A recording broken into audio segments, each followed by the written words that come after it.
কেউ ভাবেনি ইতিহাসের চাকা এভাবে হঠাৎ ঘুরে যাবে।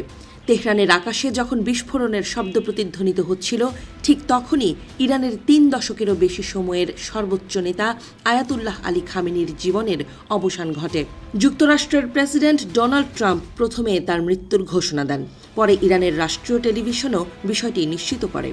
৮৬ বছর বয়সে খামেনির মৃত্যু শুধু এক ব্যক্তির বিদায় নয়, বরং এক যুগের অবসান, মহাকালের সমাপ্তি। ১৯৭৯ সালের ইসলামী বিপ্লবের পর ইরানে মাত্র ২ জন সর্বোচ্চ নেতা দায়িত্ব পালন করেছেন। প্রথম জন আয়াতুল্লাহ রুহুল্লাহ খোমেনি, আর তার মৃত্যুর পর ১৯৮৯ সালে দায়িত্ব নেন আয়াতুল আলী খামেনি। এই পদটি ইরানের সবচেয়ে ক্ষমতাবান অবস্থান। রাষ্ট্রপ্রধান, সশস্ত্র বাহিনীর সর্বাধিনায়ক এবং বিপ্লবী গার্ড বাহিনীর নিয়ন্ত্রণ সবই সর্বোচ্চ নেতার হাতে। প্রেসিডেন্ট বা পার্লামেন্ট থাকলেও চূড়ান্ত সিদ্ধান্ত নেয়ার ক্ষমতা ছিল খামেনির। ১৯৩৯ সালে মাশহাদ শহরে জন্ম নেয়া খামেনি একটি ধর্মীয় পরিবারে বড় হন। ছোটবেলা থেকেই কোরআন অধ্যয়ন করেন এবং অল্প বয়সেই ধর্মীয় শিক্ষা সম্পন্ন করেন। তবে তিনি শুধু ধর্মীয় ব্যক্তিত্ব ছিলেন না, ছিলেন রাজনৈতিক কর্মীও।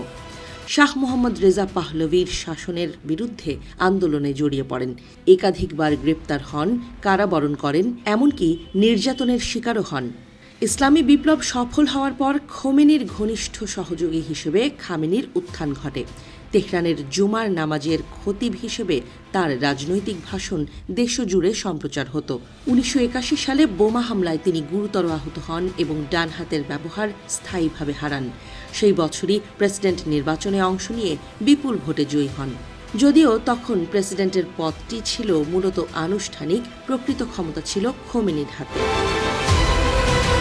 ১৯৮০ সালে সাদ্দাম হোসেনের নেতৃত্বে ইরাক ইরানে আক্রমণ চালালে শুরু হয় ৮ বছরের রক্তক্ষয়ী ইরান-ইরাক যুদ্ধ। খামেনি সেই সময় যুদ্ধকালীন নেতৃত্বের অংশ ছিলেন। এই যুদ্ধ তার রাজনৈতিক অবস্থানকে আরও কঠোর করে তোলে, বিশেষ করে যুক্তরাষ্ট্র ও পশ্চিমা বিশ্বের প্রতি অবিশ্বাস বাড়ায়। ১৯৮৯ সালে খোমেনির মৃত্যুর পর বিশেষজ্ঞ পরিষদ খামেনিকে সর্বোচ্চ নেতা হিসেবে নির্বাচন করে।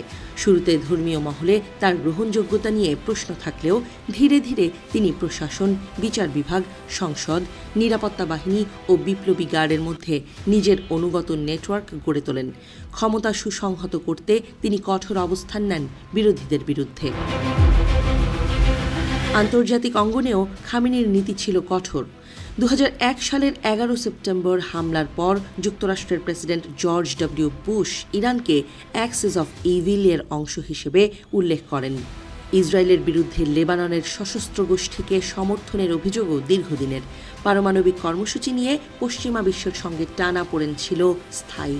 ২০১৫ সালে একটি পারমাণবিক চুক্তি স্বাক্ষরিত হলেও ২০১৮ সালে ডোনাল্ড ট্রাম্প যুক্তরাষ্ট্রকে সেই চুক্তি থেকে সরিয়ে নেন।